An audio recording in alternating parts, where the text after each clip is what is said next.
오늘은 맹자 이야기를 함께 나눠보려 합니다. 맹자라는 이름 한 번쯤은 들어보셨을 겁니다. 학창 시절 교과서에서 만났던 성선설을 주장했던 그 사람 말입니다. 그때는 그저 시험 문제로만 여겼던 그 이름이 이 나이가 되니 새삼 다르게 들립니다. 사람은 본래 착하다는 그의 말이 젊었을 때는 순진하게만 느껴졌습니다. 세상을 살아보니 사람이 얼마나 이기적이고 잔인한지 우리는 너무 많이 봤으니까요. 하지만 긴 세월을 살아오며 문득 깨닫게 됩니다. 그래도 사람에게는 어떤 따뜻함이 남아있다는 것을. 어려운 이웃을 보면 저절로 마음이 움직이고 잘못된 일을 보면 가만히 있을 수 없는 그 마음 말입니다. 오늘은 그런 이야기를 천천히 함께 풀어가 보겠습니다. 1장. 맹자는 어떤 시대를 살았나? 맹자는 기원전 372년경에 태어났습니다. 공자보다 100년쯤 뒤의 사람입니다. 그가 살던 시대는 전국시대라 불렸습니다. 나라들이 서로 전쟁을 일삼고 힘 있는 자가 약한 자를 짓밟던 시절이었습니다. 왕들은 어떻게 하면 다른 나라를 정복할까만 고민했고 백성들은 언제 전쟁에 끌려갈지 몰라 두려워했습니다. 생각해보면 우리도 비슷한 시대를 겪었습니다. 전쟁을 겪었고 가난을 겪었고 혼란을 겪었습니다. 맹자가 살던 그 시대처럼 힘없는 사람들은 그저 살아남기 위해 버텨야 했습니다. 맹자는 그런 시대에 외쳤습니다. 사람은 본래 선하다고. 왕이라도 백성을 괴롭히면 안 된다고. 당시 사람들은 그를 이상주의자라고 비웃었습니다. 하지만 맹자는 포기하지 않았습니다. 평생 여러 나라를 돌며 자신의 생각을 전했고 제자들을 가르쳤습니다. 2장. 사람은 본래 착하다는 믿음. 맹자의 가장 유명한 주장이 바로 성선설입니다. 사람의 본성은 선하다는 뜻입니다. 맹자는 이렇게 설명했습니다. 어린아이가 우물에 빠지려는 것을 보면 누구나 깜짝 놀라며 측은한 마음이 든다. 그 순간 우리는 아이 부모와 친한지 남에게 칭찬받을 수 있을지 따위를 생각하지 않습니다. 그냥 본능적으로 안타까워하고 구하려 합니다. 이것이 바로 사람의 본래 모습이라고 맹자는 말했습니다. 젊었을 때는 이 말이 잘 와닿지 않았습니다. 세상에는 나쁜 사람도 많고 이기적인 사람도 많은데 무슨 본성이 선하다는 건가 싶었습니다. 하지만 나이가 들어 돌아보니 맹자의 말이 틀리지 않았습니다. 뉴스에서 사고 소식을 들으면 가슴이 먼저 아픕니다. 모르는 사람이라도 재난을 당한 이웃을 보면 돕고 싶은 마음이 듭니다. 손자가 다쳤다는 소리를 들으면 내 일처럼 가슴이 철렁합니다. 이런 마음들, 이것이 바로 맹자가 말한 선한 본성입니다. 문제는 이 마음을 잃어버리고 사는 경우가 많다는 겁니다. 욕심에 가리고, 분노에 덮이고, 걱정에 묻혀버립니다. 맹자는 그래서 말했습니다. 잃어버린 마음을 되찾아야 한다고. 3장. 네 가지 마음, 사단. 맹자는 사람에게 네 가지 마음이 있다고 했습니다. 이것을 사단이라 부릅니다. 첫 번째는 측은지심입니다. 남의 불행을 차마 못 보는 마음, 안타까워하는 마음입니다. 길에서 넘어진 노인을 보면 괜찮으신가 걱정되는 그 마음입니다. 두 번째는 수호지심입니다. 잘못된 것을 부끄러워하고 미워하는 마음입니다. 내가 실수했을 때 부끄럽고 남이 나쁜 짓을 하면 분개하는 그 마음입니다. 세 번째는 사양지심입니다. 양보하고 공손히 대하는 마음입니다. 버스에서 자리를 양보하고 좋은 것을 남에게 먼저 권하는 그 마음입니다. 네 번째는 시비지심입니다. 옳고 그름을 가리는 마음입니다. 이건 맞고 저건 틀렸다고 판단할 수 있는 능력입니다. 맹자는 이 네 가지 마음이 사람이라면 누구에게나 있다고 했습니다. 이것이 있어야 진짜 사람이고 이것이 없으면 사람이 아니라고까지 말했습니다. 생각해보면 우리는 평생 이 마음들과 함께 살아왔습니다. 자식이 아플 때 측은지심을 느꼈고 잘못했을 때 수호지심으로 반성했습니다. 이웃과 나누며 사양지심을 실천했고 불의를 보며 시비지심으로 분노했습니다. 이 마음들이 있었기에 우리는 사람답게 살아올 수 있었습니다. 4장. 마음을 키우고 지켜야 한다. 맹자는 이 네 가지 마음이 씨앗과 같다고 했습니다. 씨앗은 그 자체로는 작고 보잘것없습니다. 하지만 잘 가꾸면 큰 나무가 됩니다. 반대로 돌보지 않으면 말라 죽습니다. 우리 마음도 마찬가지입니다. 측은한 마음을 키우면 인자한 사람이 되지만 무시하면 냉정한 사람이 됩니다. 부끄러움을 아는 마음을 키우면 정직한 사람이 되지만 외면하면 뻔뻔한 사람이 됩니다. 젊었을 때는 욕심이 앞섰습니다.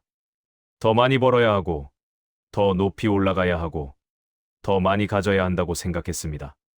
그 과정에서 선한 마음은 뒷전으로 밀렸습니다. 양보하면 손해고, 착하면 당한다고 여겼습니다. 하지만 나이가 들어 돌아보니 정말 중요한 것은 따로 있었습니다. 돈을 많이 벌었어도 가족과 사이가 나빠졌다면 무슨 의미가 있습니까? 높은 자리에 올랐어도 친구를 모두 잃었다면 무슨 소용입니까? 맹자는 이것을 알았습니다. 그래서 마음을 잘 지키고 키우라고 했습니다. 5장. 하늘이 준 본성. 성. 맹자는 성을 중요하게 여겼습니다. 성이란 본성, 타고난 성품을 말합니다. 맹자는 이것이 하늘이 준 것이라 했습니다. 누가 가르쳐서 생긴 것이 아니라 원래부터 우리 안에 있던 것입니다. 그래서 귀하게 여겨야 한다고 했습니다. 돈이나 명예는 밖에서 얻는 것이지만 본성은 내 안에 있는 것입니다. 밖의 것은 언제든 잃을 수 있지만 안의 것은 잃을 필요가 없습니다. 우리는 평생 밖을 향해 달려왔습니다. 좋은 집, 좋은 차, 좋은 직장을 얻으려 했었습니다. 그런데 이제 나이가 들어 그런 것들을 어느 정도 갖추고 나니 허전합니다. 자식들은 독립해서 나가고 직장도 은퇴했고 건강도 예전 같지 않습니다. 이제 남은 것은 나 자신뿐입니다. 이때 중요한 것이 바로 맹자가 말한 본성입니다. 내 안의 선한 마음, 사람다움, 이것이 진짜 나를 지탱해 줍니다. 6장. 가난해도 지켜야 할 것. 맹자는 가난과 부에 대해서도 말했습니다. 가난해도 그 뜻을 잃지 말고 부에도 교만하지 말라. 특히 유명한 말이 있습니다. 부귀도 마음을 흔들 수 없고 빈천도 뜻을 바꿀 수 없으며 위력도 굴복시킬 수 없다. 이것이 진짜 대장부라고 했습니다. 젊었을 때는 이 말이 멋있어 보이기만 했습니다. 하지만 실제로 살아보니 얼마나 어려운 일인지 알게 됩니다. 가난하면 마음이 초라해지고 부하면 마음이 교만해집니다. 우리 세대는 대부분 가난을 겪었습니다. 어떻게든 살아남기 위해 자식들을 먹이기 위해 악착같이 일했습니다. 그 과정에서 때로는 자존심을 굽혀야 했고 하기 싫은 일도 해야 했습니다. 하지만 그래도 지킨 것이 있습니다. 정직하게 살려 했고 남을 속이지 않으려 했고 최소한의 도리는 지키려 했습니다. 그것이 바로 맹자가 말한 뜻을 잃지 않는 것입니다. 이제 나이가 들어 경제적으로 여유가 있는 분도 계시고 여전히 어려운 분도 계십니다. 어느 쪽이든 중요한 것은 사람다움을 잃지 않는 것입니다. 돈이 있다고 자식들에게 함부로 하거나 남을 무시하면 안 됩니다. 돈이 없다고 스스로를 비하하거나 주눅들 필요도 없습니다. 우리의 가치는 통장 잔고로 결정되지 않습니다. 7장. 왕도 정치. 백성을 위한 정치. 맹자는 정치에 대해서도 많이 말했습니다. 왕도 정치라는 개념을 주장했는데 쉽게 말하면 백성을 위한 정치입니다. 맹자는 왕들에게 이렇게 말했습니다. 백성이 가장 귀하고 사직이 그 다음이며 임금은 가볍다. 당시로서는 놀라운 발언이었습니다. 왕이 절대 권력을 가진 시대에 백성이 더 중요하다고 말한 것입니다. 맹자는 심지어 이렇게까지 말했습니다. 백성을 괴롭히는 왕은 왕이 아니라 한 사람의 필부일 뿐이다. 그런 왕은 쫓아낼 수 있다고까지 했습니다. 우리는 독재를 겪었고 민주화를 이뤄냈습니다. 투표권을 얻기 위해 싸웠고 부정선거에 맞서 거리로 나섰습니다. 그때는 몰랐지만 우리가 외쳤던 것이 바로 맹자의 왕도 정치였습니다. 백성이 주인이고 권력자는 백성을 섬겨야 한다는 생각 말입니다. 지금도 마찬가지입니다. 정치인들이 국민을 위해 일하는지 아니면 자기 이익을 위해 일하는지 우리는 압니다. 맹자의 정신은 여전히 유효합니다. 8장 호연지기. 당당한 기운. 맹자는 호연지기를 말했습니다. 크고 굳센 기운을 말하는데 쉽게 풀면 떳떳하고 당당한 마음입니다. 이 기운은 올바름을 쌓으면 자연스럽게 생긴다고 했습니다. 반대로 떳떳하지 못한 일을 하면 이 기운은 꺾인다고 했습니다. 생각해보면 우리도 압니다. 정직하게 살 때는 어깨가 펴지고 당당합니다. 하지만 잘못을 저지르면 아무리 숨겨도 마음이 불편합니다. 젊었을 때는 요령을 피울 때가 있었습니다. 남들 몰래 편법을 쓰거나 양심을 속이기도 했습니다. 그때는 손해보지 않은 것 같아 다행이라 여겼습니다. 하지만 나이가 들어 돌아보니 그것이 진짜 손해였습니다. 당장은 이익이었지만 마음속에 찜찜함이 남았습니다. 반대로 손해를 보더라도 옳은 일을 했을 때는 마음이 편했습니다. 이것이 바로 호연지기입니다. 돈으로 살 수 없고 남이 줄 수도 없는 스스로 만드는 당당함입니다. 9장 어진 마음. 인. 맹자는 인을 매우 강조했습니다. 인은 어질 인자로 사람을 사랑하는 마음입니다. 맹자는 인을 실천하지 않으면 사람이 아니다 라고까지 했습니다. 그만큼 중요하게 여긴 겁니다. 그런데 이 인이라는 것이 거창한 것이 아닙니다. 거리에서 굶주린 사람을 보면 밥을 주고 추운 사람을 보면 옷을 주는 것입니다. 가족을 사랑하고 이웃을 돌보고 약한 사람을 보살피는 것입니다. 우리는 평생 이렇게 살아왔습니다. 자식들을 키우며 밤잠을 설쳤고 늙은 부모를 모시며 정성을 다했습니다. 어려운 이웃이 있으면 쌀 한 대라도 나눴고 친구가 힘들면 함께 울어줬습니다. 이 모든 것이 인입니다. 특별한 사람만 할 수 있는 것이 아니라 평범한 우리가 일상에서 실천한 것입니다. 이제 나이가 들어 받는 것보다 주는 것이 어려워졌습니다. 힘도 약해지고 형편도 넉넉지 않을 수 있습니다. 하지만 여전히 우리는 인을 실천할 수 있습니다. 손자에게 따뜻한 말 한마디, 이웃에게 미소 한 번, 이것도 인입니다. 10장 의로움. 의. 맹자는 의도 중요하게 여겼습니다. 의는 옳을 의 자로, 옳고 그름을 가리고 옳은 것을 행하는 것입니다. 맹자는 의롭지 못한 부귀는 뜬구름과 같다고 했습니다.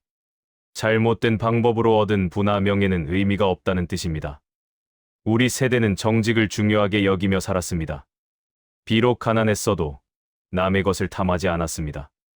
힘들어도 정직하게 일해서 돈을 벌었고 떳떳하게 살려고 노력했습니다. 물론 완벽하지는 않았습니다. 때로는 타협할 때도 있었고 어쩔 수 없이 고개를 숙일 때도 있었습니다. 하지만 최소한의 선은 지키려 했습니다. 이제 세상은 많이 달라졌습니다. 요령을 피우는 사람이 성공하는 것처럼 보일 때도 있습니다. 정직한 사람이 손해보는 것 같을 때도 있습니다. 하지만 맹자는 말합니다.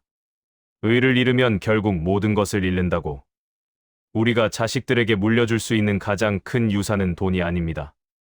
정직하게 사는 모습, 의롭게 사는 태도입니다. 그것이 진짜 유산입니다. 11장 잃어버린 마음을 찾아라. 맹자의 가장 유명한 말 중 하나가 있습니다. 사람들은 닭이나 개를 잃으면 찾을 줄 알면서 마음을 잃으면 찾을 줄 모른다. 참 날카로운 지적입니다. 우리는 물건을 잃으면 난리를 칩니다. 지갑을 잃어버리면 온 집안을 뒤지고 핸드폰을 잃으면 발을 동동 굽니다. 하지만 마음을 잃어버려도 모릅니다. 언제부터 이렇게 냉정해졌는지, 언제부터 남의 고통에 무감각해졌는지 모릅니다. 맹자는 말합니다. 잃어버린 마음을 찾아야 한다고. 본래 가지고 있던 선한 마음, 따뜻한 마음을 되찾아야 한다고. 나이가 들수록 마음이 굳어지기 쉽습니다. 세상에 실망도 많이 했고, 배신도 당했고, 상처도 많이 받았습니다. 그래서 마음의 문을 닫습니다. 하지만 그것은 우리 자신을 가두는 일입니다. 맹자가 말한 대로 잃어버린 마음을 찾아야 합니다. 아직 늦지 않았습니다. 12장 늙어서도 배울 수 있다. 맹자는 배움에 대해서도 이야기했습니다. 지금 시작하지 않으면 언제 하겠는가라는 정신입니다. 나이는 핑계가 될 수 없습니다. 지금이라도 시작하면 됩니다. 우리는 나이가 들면 새로운 것을 배우기 어렵다고 생각합니다. 젊은 사람들처럼 빠르게 습득하지 못하고 금방 잊어버리기도 합니다. 하지만 맹자가 말한 배움은 지식만이 아닙니다. 사람다움을 배우는 것, 마음을 가꾸는 것도 배움입니다. 손자를 대하며 인내를 배우고 몸이 아프며 겸손을 배웁니다. 친구를 떠나보내며 삶의 유한함을 배우고 홀로 있는 시간을 통해 자신을 돌아봅니다. 이 모든 것이 배움입니다. 그리고 이런 배움은 나이가 들수록 더 깊어집니다. 13장. 하늘을 우러러 부끄럽지 않게. 맹자는 이렇게 살기를 권했습니다. 하늘을 우러러 부끄럽지 않고 사람을 대하며 떳떳하게. 참 간단하지만 어려운 말입니다. 하늘을 우러러 부끄럽지 않다는 것은 내 양심에 떳떳하다는 뜻입니다. 남이 보든 안 보든 옳은 일을 하고 살았다는 것입니다. 사람을 대하며 떳떳하다는 것은 누구에게든 당당할 수 있다는 뜻입니다. 뒤에서 욕먹을 짓을 하지 않았고 남을 속이지 않았다는 것입니다. 우리는 완벽하게 살지는 못했습니다. 실수도 많이 했고 잘못도 저질렀습니다. 하지만 최선을 다했습니다. 주어진 환경에서 할 수 있는 만큼 최선을 다해 살았습니다. 그것만으로도 충분히 떳떳합니다. 14장. 마음이 평안해야 한다. 맹자는 마음의 평안을 중요하게 여겼습니다. 마음을 기르는 데는 욕심을 줄이는 것보다 좋은 것이 없다고 했습니다. 욕심이 많으면 마음이 불편합니다. 더 가져야 한다는 생각, 더 높아져야 한다는 생각, 이런 것들이 우리를 괴롭힙니다. 나이가 들면 자연스럽게 욕심이 줄어듭니다. 더 이상 높은 자리를 바라지 않고 많은 돈을 욕심내지 않습니다. 건강하게 살다가 자식들에게 짐이 되지 않고 편안하게 생을 마치는 것. 이것이면 충분합니다. 욕심을 내려놓으니 마음이 편해집니다. 이웃과 비교하지 않고 남의 평가에 신경 쓰지 않습니다. 그저 하루하루 주어진 오늘을 감사하며 살아갑니다. 이것이 맹자가 말한 마음의 평안입니다. 맹자의 가르침을 이 나이에 다시 만나니 참 많은 것이 와닿습니다. 젊었을 때는 이상적이고 순진하게만 보였던 그 말들이 이제는 진리로 들립니다. 맹자가 살았던 시대나 지금이나 사람 사는 것은 비슷합니다. 욕심도 있고 갈등도 있고 고통도 있습니다. 하지만 그 속에서도 사람다움을 잃지 않으려 애쓰는 것, 그것이 중요합니다. 우리는 평생 그렇게 살아왔습니다. 완벽하지는 않았어도 최선을 다했습니다. 측은한 마음으로 남을 도왔고 부끄러움을 알며 반성했습니다. 양보할 줄 알았고 옳고 그름을 분별했습니다. 이 모든 것이 맹자가 말한 사람다움입니다. 이제 남은 시간이 얼마나 될지 모릅니다. 하지만 그 시간 동안 우리는 여전히 사람답게 살 수 있습니다. 손자에게 따뜻한 말 한마디 건네고 이웃에게 미소 한번 짓고 옳은 일을 위해 목소리를 내는 것. 이런 작은 일들이 모여 사람다운 삶이 됩니다. 맹자는 2000년 전 사람이지만 그가 남긴 말은 여전히 살아있습니다. 사람은 본래 선하다는 그 믿음을 잃지 않고 오늘 하루도 사람답게 살아가시기 바랍니다. 여러분, 오늘도 수고 많으셨습니다. 내일도 건강하시고 마음 편안하시기를 바랍니다. 감사합니다.